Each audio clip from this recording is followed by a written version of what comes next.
Welcome back to the podcast, everyone. I'm your host, Alan, and as always, I'm here to help you optimize your recovery, performance, and injury prevention strategies. Today's episode is packed with practical advice and insights for anyone dealing with knee pain, recovering from an injury, or simply looking to level up their movement mechanics. We will start by exploring why flossing bands, a lesser known rehab tool, are such a game changer for knee pain recovery. Whether you're in the early stages of rehab or dealing with persistent knee issues, this technique could be the missing piece of your recovery puzzle. Then, we will dive into a topic that's close to every runner's heart or knee, in this case, anterior knee pain. We will discuss why poor co-contraction between key muscle group might be the root cause of your discomfort and how you can address it with targeted training. By the end of this episode, you will have a better understanding of how to take control of your recovery and move pain-free.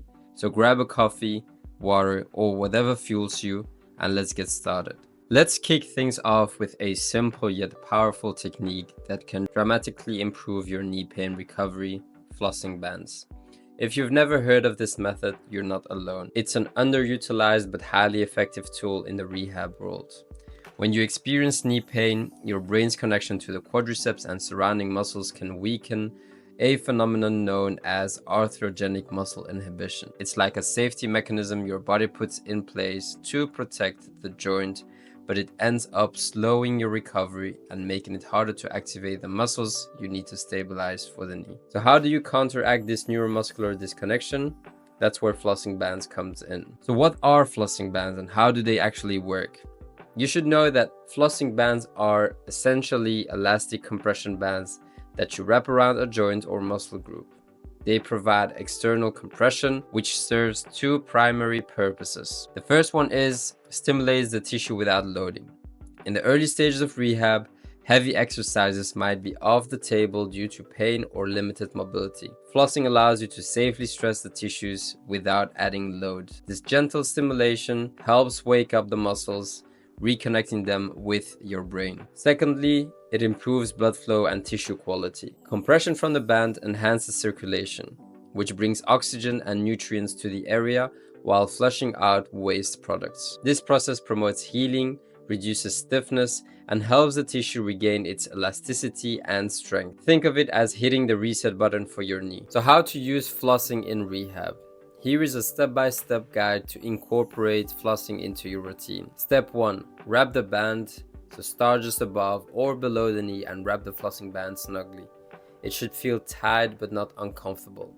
Step 2. Perform your gentle movements. So while the band is in place, perform pain-free exercises such as mini squats or heel slides. So keep the movement light and controlled. Step 3. Release the band. So after about 1 to 2 minutes, remove the band. You will often notice improved range of motion and reduced discomfort immediately. This technique works best when paired with other rehab exercises. For example, you could follow up with overcoming isometrics or range of motion drills to maximize activation and mobility. So let's say you're recovering from an ACL reconstruction and struggling to activate your quads. Wrapping the flossing band above the knee and performing mini squats can help re-engage those muscles without overloading the joint. This prepares your quads for heavier exercises like leg presses or leg extensions in your recovery. Research backs up the benefits of compression techniques like flossing. Studies on blood flow restriction training shows that external compression can enhance muscle activation, reduce inflammation, and even promote cellular repair. If you're dealing with knee pain, give flossing a try. It's a low-cost, high-impact tool that can accelerate your recovery and get you back to doing what you love the most. Now let's talk about a common issue that affects runners of all levels: anterior knee pain. If you've ever felt that sharp, nagging pain in the front of your knee during or after a run, you know how frustrating it can be. One key factor that often goes overlooked is poor co-contraction. So what is co-contraction? Co-contraction is the simultaneous activation of opposing muscle groups, specifically the quadriceps, the hamstrings, the calves, to stabilize the knee. It's a crucial aspect of knee health and efficient movement. Without proper co-contraction, your knee joint becomes vulnerable to excessive stress, especially during high-impact activities like running.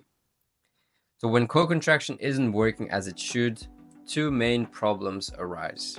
The first one is sinking into the knee. This happens when your muscles fail to provide support, causing your knee to collapse under load. The result? Extra stress on the joint and the patellar tendon, which can lead to pain and overuse injuries. Secondly, compensatory movement patterns. Poor co-contraction often causes runners to extend their knee before their hip fully engages. This reduces glute activation and disrupts the efficiency of your stride, making running harder on your body. So now I'm sure you're wondering, so how can I fix it? So the good news is that you can train your body to improve co-contraction, and here are two key approaches.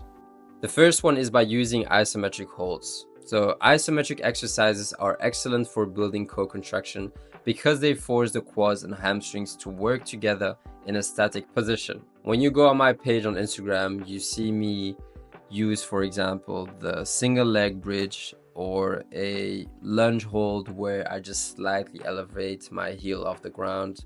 You have other simple exercises like Spanish squats. These exercises not only strengthen your muscles but also improve their ability to stabilize the knee during movement. Secondly, we have eccentric training. Eccentric exercises involve the controlled lowering phase of a movement. For runners, eccentric step downs or single leg RDLs are great options. These moves improve muscle coordination, tendon strength, and overall neuromuscular control. Imagine you're preparing for a race but struggling with knee pain. Start by adding those isometrics to your routine 3 times a week. As your co-contraction improves, progress to dynamic exercises like an eccentric split squat, for example, to mimic the demands of running. Studies highlight the importance of neuromuscular control in reducing knee pain and enhancing running performance. One study found that proper co-contraction reduces joint stress and improves energy transfer, allowing runners to move more efficiently and pain-free, which at the end of the day is what we all want. So if anterior knee pain is slowing you down, don't ignore it. Focus on improving co-contraction to protect your knees and keep running strong. So before we wrap up, let's recap what we've covered today.